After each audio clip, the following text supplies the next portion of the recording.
A reminder this evening that drinking too much alcohol can be harmful to your health.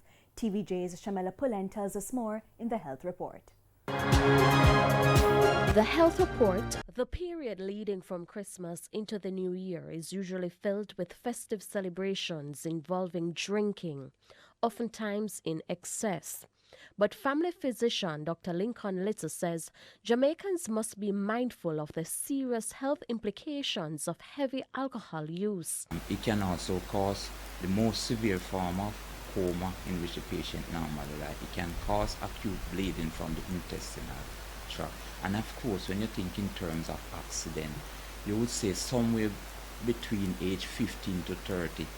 The major cause of death among this age group is motor vehicle accident. And apart from motor vehicle accident, added to that is the homicide and suicide, which is associated with alcohol consumption. The long-term effects include heart disease, cancer, brain damage, and liver failure. Dr. Little says men between the ages of 15 and 30 years are the ones who tend to consume a lot of alcohol during this period. In most Western countries, they would say that 10 grams of alcohol is okay, which equate to about 2.5 beer and maybe 1.5 drink of rum.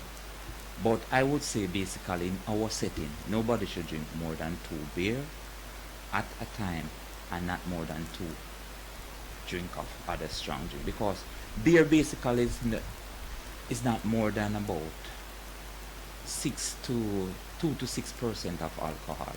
He's reminding Jamaicans to drink alcohol in moderation. When you're going out to party, I would like everybody to go to the bedroom, look on your wife, look on your baby in the crib, look on your children in the room, and make them a promise that you will be here. It's very important for us to realize that we must not make 1 or 2 moments of indiscretion leads to long-term disability in the form of pain and suffering and emotional and financial stress on our family. And if you plan to go out in a group, try and have a designated driver who should consume little or no alcohol. However, if you're alone and intend to drive home, you should limit your alcohol intake to only 1 drink. With your Health Report, I'm Shamela Pullen wishing you good health. The Health Report.